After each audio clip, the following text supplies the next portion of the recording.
모든 전형의 수능 최저가 없고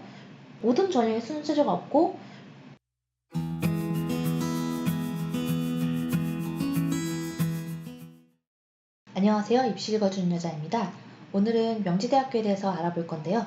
명지대학교 2020학년도 모집 요강을 살펴보면서 명지대학교가 올해 어떤 학생을 선발하기를 바라는지 간략한 브리핑을 해드릴 거고요.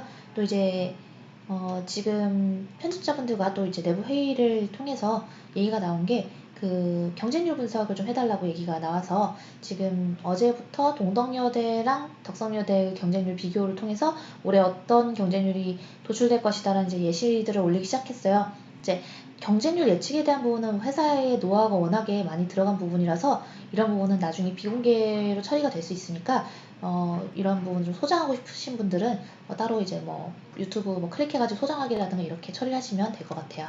나중에 없어질 수 있으니까 그 부분은 조금 양해 부탁드릴게요. 그리고 최근에 들어오신 분들 많이 계신데 좋아요와 구독 좀 꼭 부탁드리겠습니다. 네, 좋아요와 구독이 큰 힘이 되더라고요. 자, 지금 우리 명지대 2020학년도 전형 요약 보고 있어요. 자, 주요 변경사항도 확인할 거고요. 재주서류는 어떻고 전형 요소와 반영 비율은 어떨지 다 살펴보도록 하겠습니다. 또한 입학 정원이 있고 그 전형별 모집 인원에 대한 분석을 해드릴 것이고요. 지금 세부 전형별 안내와 관련해서는 여기는 지금 교과 전형이 있고 교과 면접 전형이 있고 그 다음에 종합 전형이 있어요. 그러니까 크게 이렇게 세 개로 나눠지고 이 국가보훈 대상자, 특성화고교 평생학습자, 특성화고교 재직자, 특수교육 대상자 이쪽은 이 학생부 교과 전형의 그 틀을 따르서 하는 거죠. 그러니까 여러분들이 유의하셔야 될 거는 명지대의 경우 모든 전형의 수능 최저가 일단 없으니 외우기는 쉽습니다. 모든 전형의 수능 최저가 없고 단순 교과 전형과 교과 면접 전형이 있다는 거예요. 또한 국가보훈 대상자와 특성화 고교 전형은 단순 교과 성적으로만 이제 수능 최저 없이 선발을 하고요. 특수교육 대상자, 평생학습자, 특성화 고조 재직자 이 세 개는 교과 면접 전형의 형태로 진행이 됩니다. 그래서 교과 면접 전형은 좀 독특한 게 종합 전형이 3배수를 1차 선발하는 것에 비교해서 교과 전형은 5배수 선발을 해줘요. 그래서 경쟁률도 아주 높은 편은 아니기 때문에 오히려 5배수 선발에 들어서 면접을 봐서 1배수로 충분히 들어갈 수 있다는 점을 꼭 안내를 드리고 싶었습니다. 그리고 크리스천 리더 전형과 사회적 배려 대상자, 그 다음에 기회균형 전형, 농어촌 학생의 경우에는 일반 명지 인재, 그러니까 학생부모 종합 전형과 동일하게 평가 방식을 갖고 있으니까 이제 우리가 세 가지, 교과 전형, 교과 면접 전형, 종합 전형 이 세 가지를 분석하고 나머지 국가보훈 대상자 특성화 고교와 이쪽이 교과 전형에 편제된다 이렇게만 이해를 하면 쉬울 것 같아요. 세 개 전형만 알면 된다. 제출서류 양식을 또 재검토해 드릴 거고요. 제 기억으로는 그리고 제가 알고 있기로는 여태까지 명지대는 적어도 좀 자소서를 잘 쓴 학생들에게 되게 잘해줬어요. 그래서 자소서를 잘 쓰면 합격하는데 큰 무리가 없으니까 너무 생기부에 목매지 않아도 될 것 같아요. 이 학교는 제가 보내본 학생들을 토대로 살펴보면 생기부가 좀 약했는데 자소서 잘 쓴 경우에 합격이 다 됐었거든요. 그 부분 꼭 참고해 주시기 바랍니다. 여기 보시다시피 수시 모집 모든 전형은 수능 최저 학력 기준을 위적용합니다. 그냥 명지대는 수능 최저 없다, 수시에 수능 최저 없다 이렇게 외워버리시면 편하겠죠. 아까 얘기한 것이 지금 여기 나오는데요.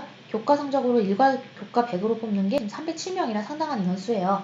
그래서 여기 명지대에서 제가 이제 알려드려야 될 것들은 이제 입결이라든가 이런 건데 쭉 살펴보면서 같이 보도록 하겠습니다. 일단 교과 우수자라고 보면 그냥 교과 전형이라고 하면 교과 전형에서의 인문계열 평균은 합격자가 지금 기준으로 2.3 정도고 자연계열이 2.69 정도예요. 그런데 충원이 되게 많았어요. 충원은 인문계열이 218%, 자연계열이 213%로 둘 다 210%를 그러면 일반 교과 전형과 최저는 어차피 없으니 면접이 추가되는 전형은 어느 정도 차이가 있나요? 약 0.3 정도의 내신 평균 차이가 생깁니다. 즉 교과 면접 전형은 인문계열의 합격자 내신 평균이 2.58로 확인이 되고요. 제가 이제 보냈던 학생은 경영정보와 국제통상학, 융합전공학부였는데 그 친구들은 내신이 2.8 정도였어요. 그러니까 2.8 정도의 학생도 5배수에 충분히 들었다는 것을 확인할 수 있는 거죠. 5배수에 들었고 이제 면접을 잘 봐서 합격이 됐습니다. 그 다음에 교과 면접 전형의 자연계열 같은 경우 2.82였는데 사실 여러분들 이제 아셔야 될 게 명지대학교는 인문계열은 서울에 있어요. 서울 어디에 있냐면 서대문구, 거북골로 3, 4 이렇게 돼 있네요. 인문 캠퍼스. 자연 캠퍼스는 경기도 용인시 처인구 명지로 116 이렇게 돼 있네요. 그래서 자연 캠퍼스는 용인에 있다라고 이해를 해주셔야 되고, 그래서 자연 캠퍼스의 입결이 좀 낮은 편입니다. 근데 교과 전형과 교과 면접 전형에서는 이 입결 낮은 게 별로 차이가 안 나요. 명지대가 용인이라고 하면 그래도 네, 아시잖아요. 한국외대도 용인 캠퍼스가 있죠. 글로벌 캠퍼스라고 있는데 그래도 한국외대이기 때문에 입결이 높아요. 명지대도 인서울학교로 이제 이름과 정평이 나 있기 때문에 이과 캠퍼스가 용인에 있다 하더라도 입결 차이가 많이 나진 않습니다. 0.2에서 0.3 정도밖에 나지 않는다. 이렇게 기억을 해주시면 될 것 같아요.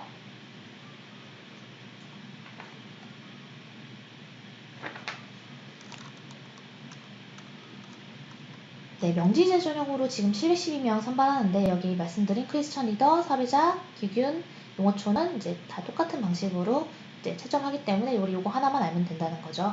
그래서 3배수의 70, 30 면접인 일반 학종의 스타일을 따르고 있고 계속 이런 방식으로 학생을 선발해 왔으며 내부적으로 자소서와 면접에 관련 비중이 높은 학교다. 생기부가 아주 화려하지 않아도 합격하는데 크게 무리가 없었다. 이렇게까지 전년 대비 주요 변경 사항입니다.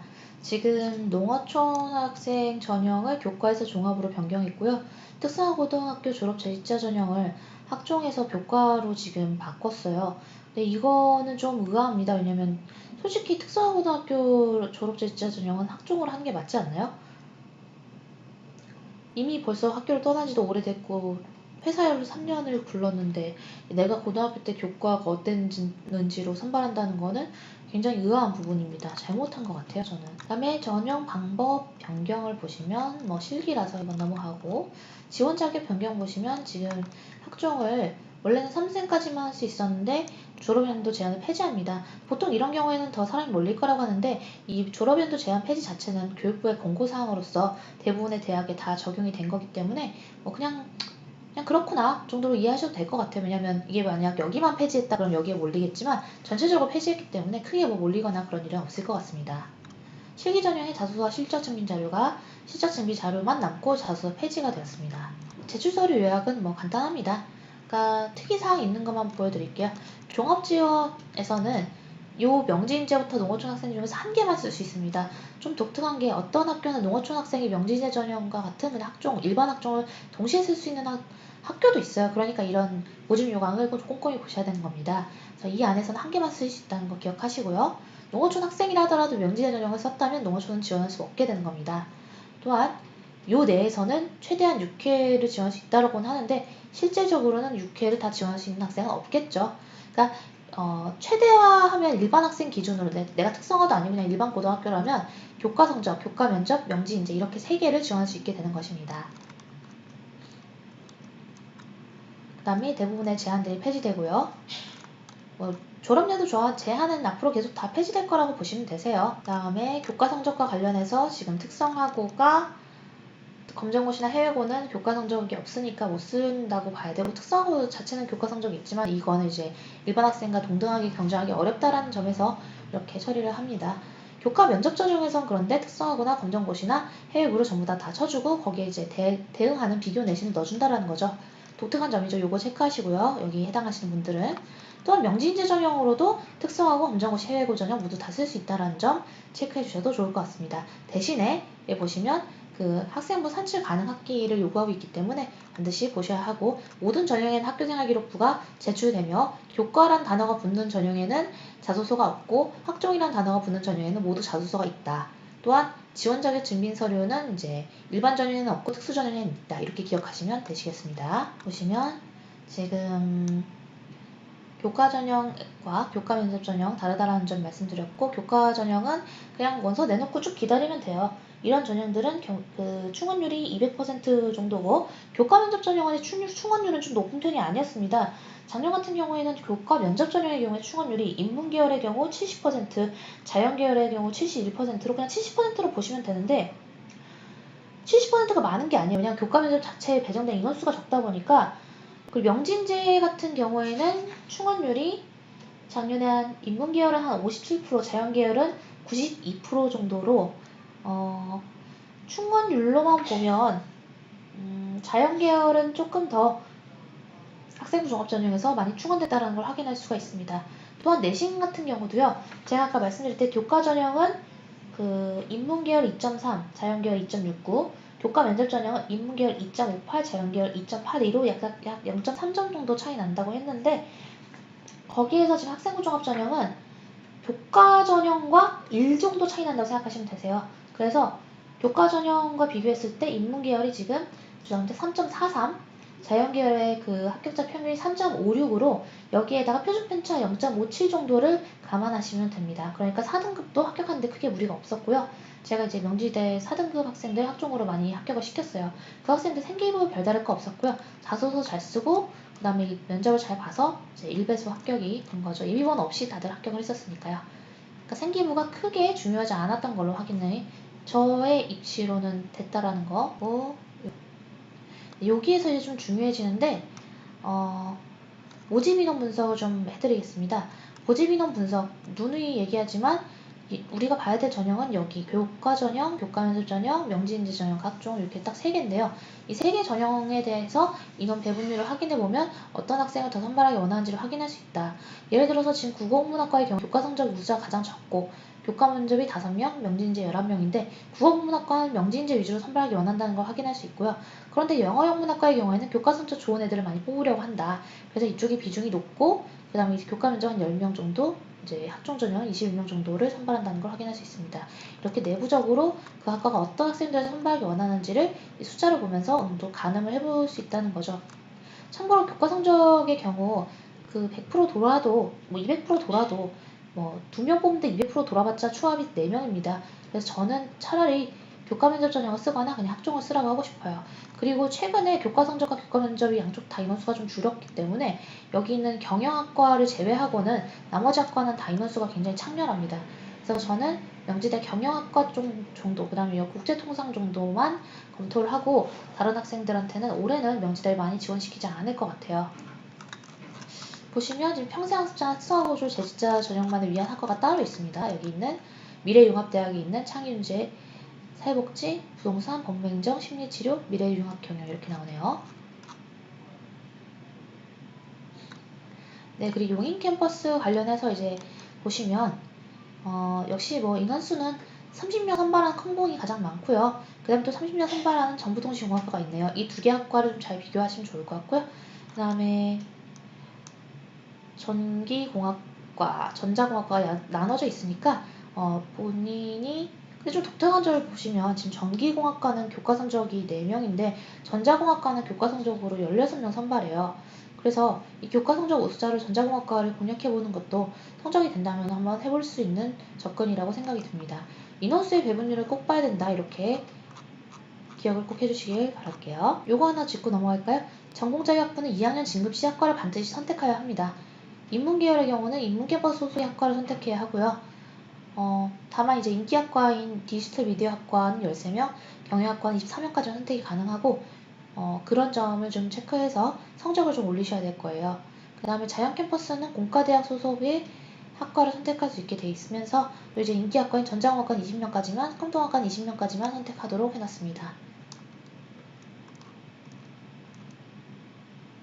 보셔야 될 거는 등급별 감점폭이 어떤가 이런 것들을 좀 확인을 하셔야 되는데 명지대도 역시 등급별로 6등급부터 감점이 확 일어나기 때문에 2등급과 3등급의 그 차이는 크게 많이 나지 않았었어요. 그래도 어쨌든 이 전형으로 여태까지 선발된 학생들을 살펴보면 교과 전형과 교과 면접 차이는 항상 한 0.3점 정도는 낮다라는 거 평균이 기억해 주시면 좋겠고요. 그 다음에 이제 지금 우리가 보고 있는 거는 교과 면접 전형인데요. 교과 면접 전형은 그냥 학종 면접이 아니라 면접 기초자료를 작성한 다음에 그것을 직접 이제 자기소개 형식으로 브리핑을 하는 그런 양상을 보이고 있어서 5분 내의 면접이고 굉장히 연습을 좀 체계적으로 하지 않으면 합격하기가 좀 어렵습니다. 5배수고 다들 학교에서 공부 좀 한다고 하는 학생들이기 때문에 생각보다 면접의 퀄리티가 굉장히 높은 걸로 기억하고 있어요.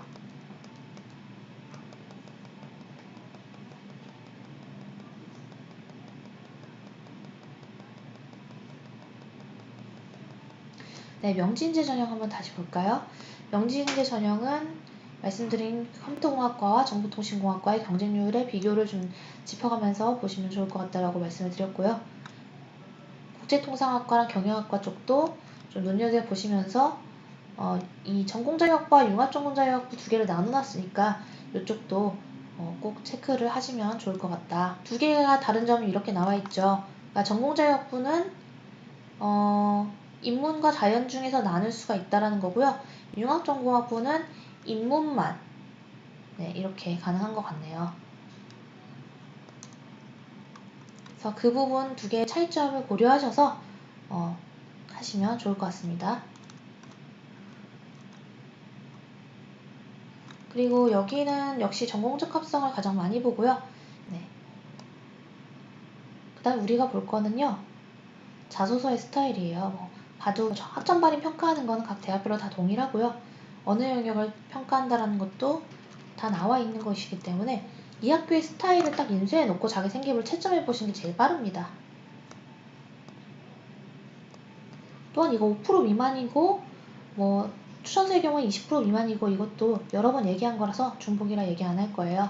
서류와 관련해서 자소서의 반영률이 높은지를 확인하기 위해서 우리가 살펴볼 건데요. 여기 보시면 이렇게 4번 문항이 있어요. 4번 문항은 지원 동기와 학업 계획을 중심으로 자신의 향후 진로 계획에 대해 기술해 주시기 바랍니다. 이렇게 되어 있는데요.